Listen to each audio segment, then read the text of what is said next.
प्रातः क्लास चल रहा था 23/12/1967। शनिवार को पहले पेज के मध्यार्ध में बात चल रही थी।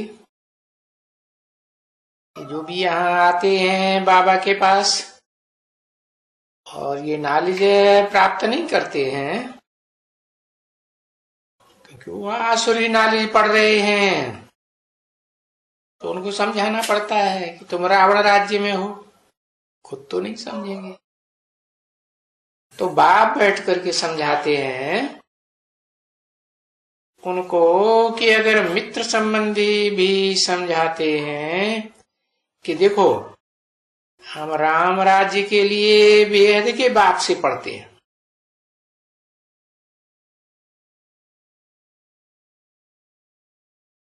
तो ऐसे नहीं कि वो कोई निश्चय करते हैं या बदल जाते हैं, नहीं। फिर आसुरी संप्रदाय वालों को कितना भी कोई बाप कहे या बाप का भी कोई बाप आकर के कहे, यानी भगवान भी आकर कहे, तो भी वो पूछेंगे, बोलेंगे बताओ वहां कौन पढ़ाते हैं और तुमको वहां से क्या हासिलात होगी।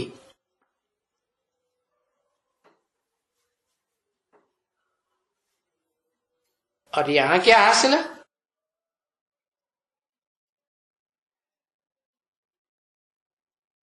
क्योंकि ये तो नए तो यहाँ आने का हुक्म भी नहीं है, नहीं। यहाँ तो बड़े सख्त कायदे हैं। पहले संदेश लियो, फिर कोर्स लियो,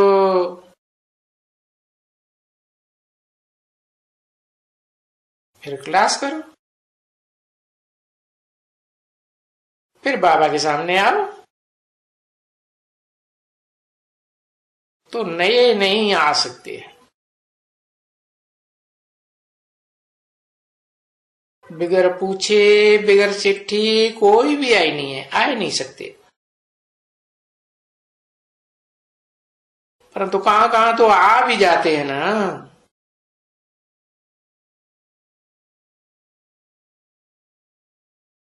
नहीं तो मंजूरी के बगैर कोई भी यहां आ नहीं सकते। तो ये भी कायदे का उल्लंघन है, बहुत है ना। एक एक जिनको आना है वो एक एक का नाम, ये वो परमिट पूछते हैं, किसको भेज देवे, किसको भेज देवे, बोलते हैं अच्छा भेज दियो। फिर यहाँ आएंगे, अगर स्टूडेंट्स होगा आसुरी दुनिया के तो बाप है समझाएंगे ना। बच्चे देखो वहां तुमको कौन पढ़ाते हैं और तुम वहां क्या पढ़ते हो और यहाँ कौन पढ़ाते हैं, तो ये तो बाप समझाएंगे ना। तो यहाँ तो ईश्वर पढ़ाते हैं और वहां आसुर पढ़ाते हैं, तो वो तो आसुरी पढ़ाई का पाई पैसे का दर्जा हुआ ना।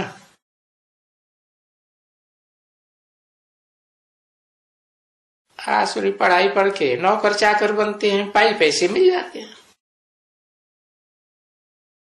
ऐसे तो नहीं कि स्वर्ग की बादशाही मिल जाती है। तो वो भी जो अभी पढ़ते रहेंगे, समझो अभी कोई 10, 12, 15 रोज का, 18 वर्ष का कोई पढ़ते हैं, BLLB भी पढ़ते हैं, बड़े बड़े इम्तिहान पढ़ते हैं। तो अच्छा पूछो उनकी कहां तक कमाई रहेगी, क्योंकि विनाश तो सामने खड़ा है। वो ही महाभारत प्रसिद्ध है, जो यादवों के बुद्धि रूपी पेट से निकली मूसल मिसाइल्स, वो तो बने हुए पड़े हैं ना।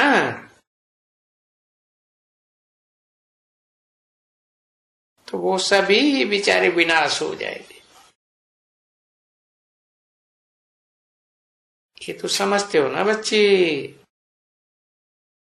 कि विनाश सामने है, और जो कैलेमिटी सब आने वाली है। तो ये तुम लोग समझते हो। बाकी जो नए आते हैं वो थोड़े ही समझते हैं बेचारे।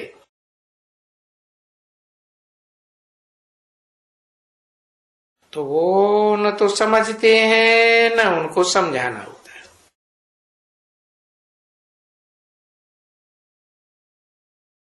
तो उनको तो वहां बाहर विजिटर्स रूम में बैठ करके समझाना होता है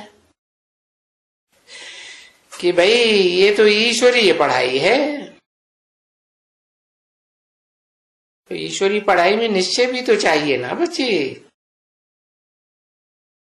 गाया हुआ है निश्चय बुद्धि विजयते, यानी विश्व के ऊपर राजा ही करेंगे विजय पा करके। और वहां जो पढ़ेंगे वो क्या करेंगे, वो तो ही रावण के राज्य में बेचारे गंदे होते रहेंगे, क्योंकि ये तो ईश्वरीय मिशन है और वो आसुरी मिशन। तो इसमें तो बड़ी खबरदारी चाहिए, क्योंकि परमिशन बगैर कोई अंदर आ नहीं सकते हैं। ऐसे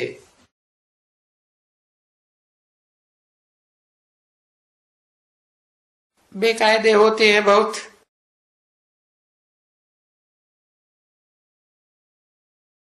क्योंकि ये कोई घूमने फिरने की तो जगह है नहीं बच्चे। समझते हैं मनुष्य कि अच्छा जाते हैं, बाल बच्चे सब ले जाते हैं, तो भी लिखना पड़ता है कि भाई हम फलाने फलाने को ले आते हैं, तो उनको परमिशन मिले।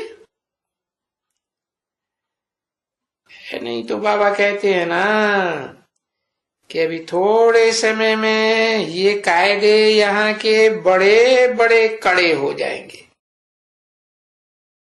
क्योंकि ये है होलीएस्ट ऑफ दी होली। ये जो गायन है ना इंद्र का, ये है ना। तो बच्चे ये ज्ञान, बाप को इंद्र भी कहा जाता है ना।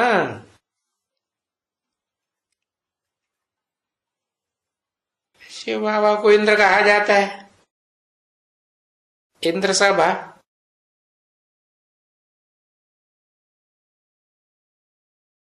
इसमें देखो ये जो अच्छी अच्छी बच्ची हैं जिनको कहा जाता है, देखो बाबा ने समझाया ना कि नवरत्न होते हैं ना, अंगूठियां पहनते हैं, तो बीच में होते हैं शिव, शिव बाबा। पीछे क्या होता है, पीछे एक जगह में होता है पन्ना। ये बहुत महंगा होता है, पीछे माणिक होते हैं, वो भी महंगे होते हैं। अच्छा, पीछे नीलम आते हैं। तो ये नाम रखे हैं ना, नीलम परी, फलाना परी, तो तुम बच्चियां परियां हो ना, ज्ञान योग के पंखों से उड़ने वाली हो। तो तुम्हारा तो बहुत ही कुछ वर्णन है शास्त्रों में। 23/12/1967 की प्रातः क्लास का दूसरा पेज। अब शास्त्रों में तो बहुत वर्णन है, परंतु ये आसुरी मनुष्य इन सब बातों को समझते नहीं है, बिल्कुल ही नहीं समझते। क्योंकि आसुरी मिशन और ईश्वरीय मिशन अभी दोनों आकर के इस दुनिया में इकट्ठी हुई है, एकदम इकट्ठी। तो दोनों का मेल माना संगम युग है ना बच्चे। तो उसमें देखो वो डालते हैं ना, तो वो उसका 100 समझे 1000 रुपया कीमत। तो फिर उन्हें वो डालते हैं, पुखराज को डालते हैं, गोमेद भी डालते हैं, एक पिरोजा भी डालते हैं। तो ये सभी मिलकर के संख्या 8 होती है। तो उनका तो दाम है कितना, 1000 रुपया। तो उनकी एवज में उनका नाम है 10 रुपया। दाम भी है 10 रुपया, समझा ना। तो ये रतन मिसल, ये नंबरवार, ये बच्चे हैं ना ऐसे। कोई तो पढ़ करके अच्छे मालिक बन जाते हैं, और कोई पढ़ करके दास दासियां बन जाते हैं। तो दास दासियां वहां दिखलाते हैं कि देखो ये पिरोजा है, ये दास दासियां बनी हुई हैं।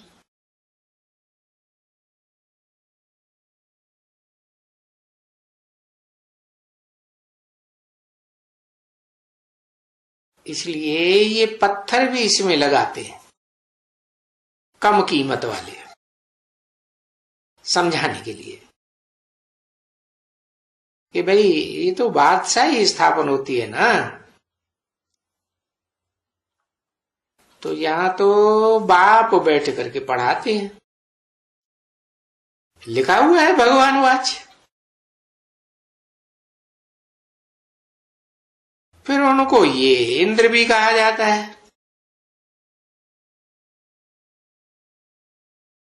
अब इन बातों का आसुरी मनुष्यों को तो ज्ञान भी नहीं है।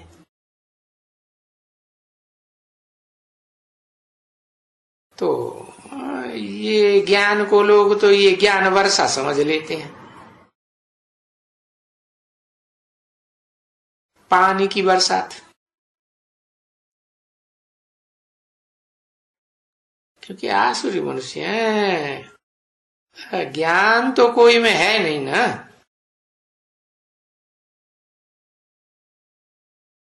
और ज्ञान तो सिवाय बाप के दिए कोई भी उठा ही नहीं सकते, एक बाप ही देने वाला है।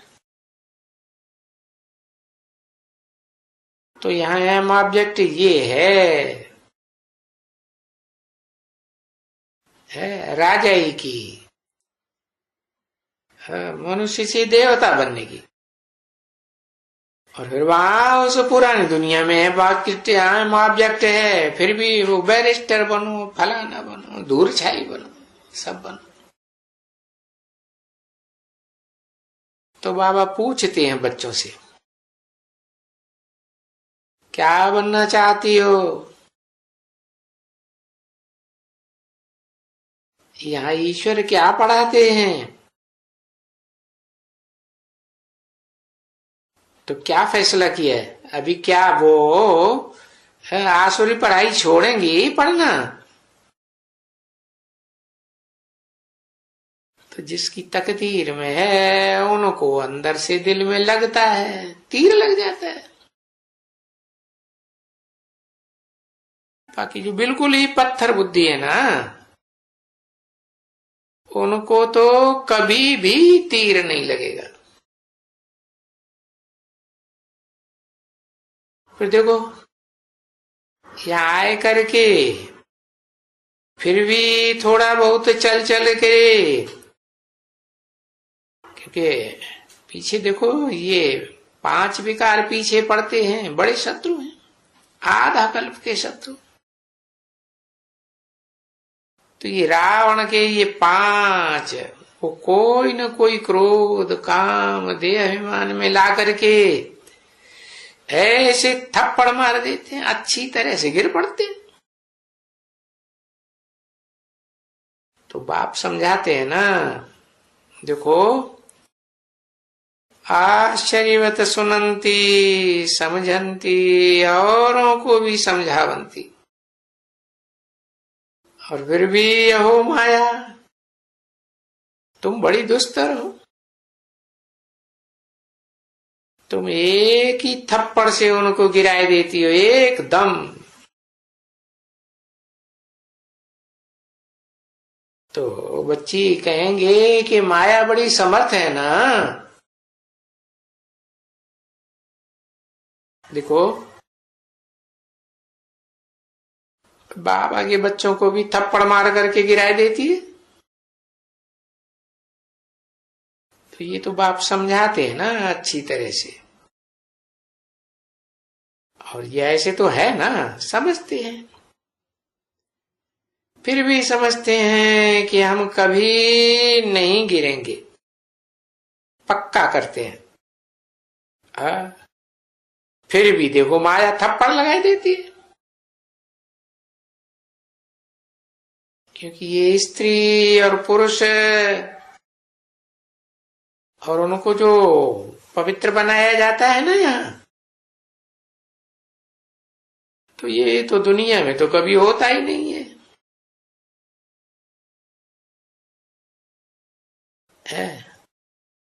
यहां भी कोई ना कर सके सिवाय ईश्वर के सहयोग के, क्योंकि है तो ये ईश्वरीय मिशन ना, कोई कम तो नहीं है। बाकी तो सब की दुनिया में है आसुरी मिशन। इसलिए इनके लिए कहा जाता है कि ये जो स्थापना, ये जो है बाप आकर के करते हैं स्थापना। ये जो इनको खिवैया भी कहते हैं और नैया भी कहते हैं, बाप खिवैया भी है। और जिसमें प्रवेश करके पार्ट बजाते हैं वो नैया भी है। कहते हैं ना शास्त्र में, शंकर चाप जहाज जई चढ़ उतरे पार नर, बूढ़ सकल संसार। समझा ना? तो खिवैया बाप को कहा जाता है। और तुम बच्चियां आकर के नैया बनी हो, है? नहीं तो और किसको भी खिवैया कह नहीं सकते हैं। नवैया का खिवैया बाप ही है ना। तो खिवैया आते हैं, ये सब नैयाओं को पार लगाते हैं। तो बाप कहते हैं, ये तो मनुष्य कहते हैं कि देखो ये नैया हिलेगी डुलेगी लेकिन डूबेगी नहीं, गाते हैं ना। समझे ना?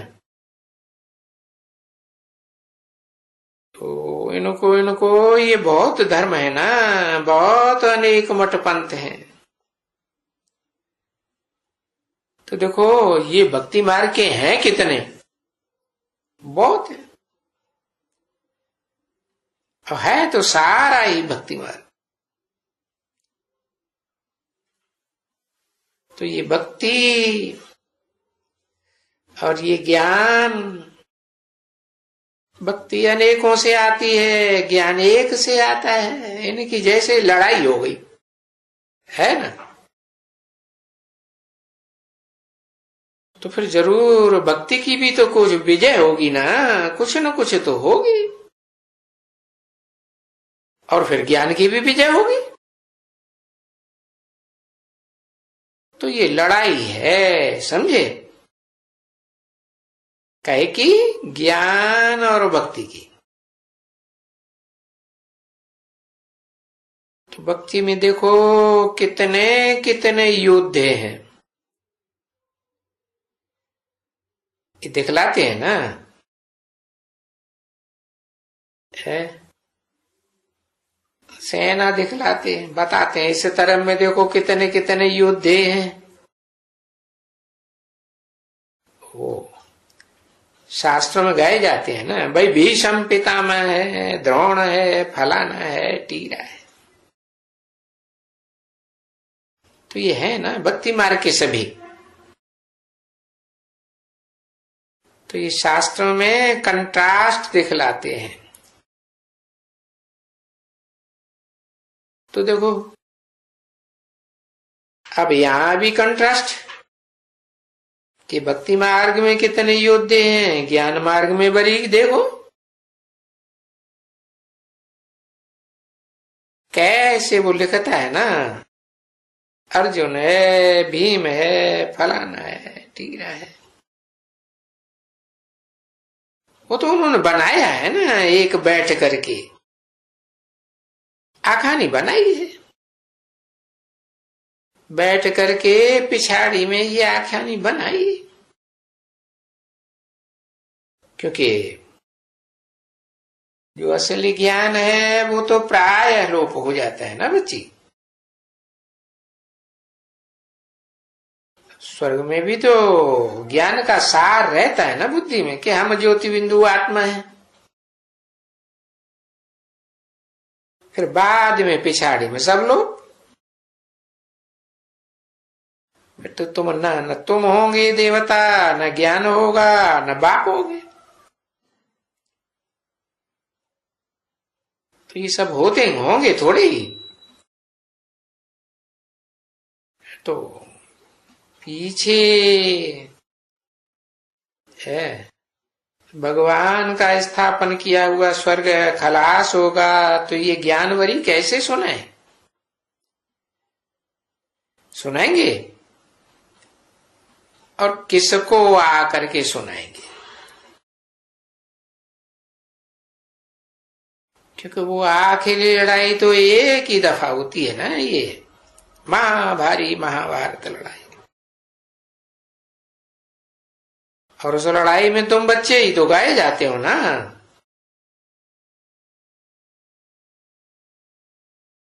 तो वो जो हीरो एंड हीरोइन का पार्ट है,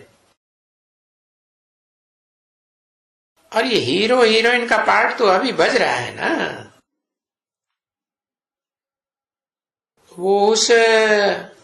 वो तो उनके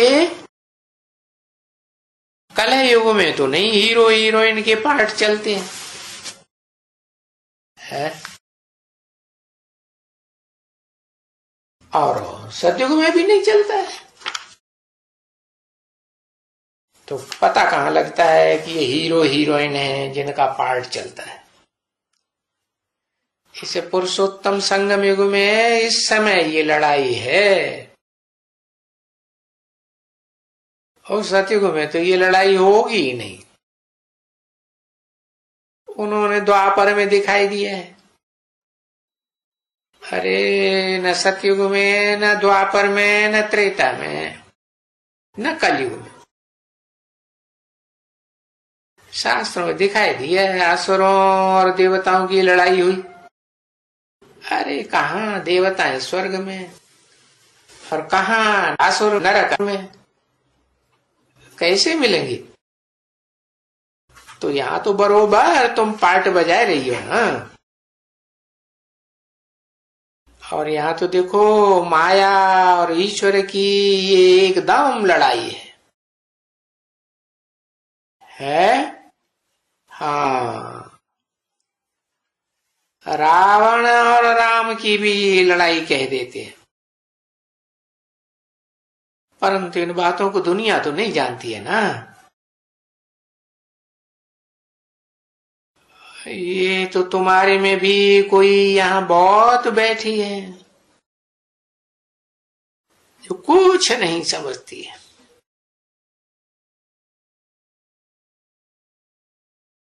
ओम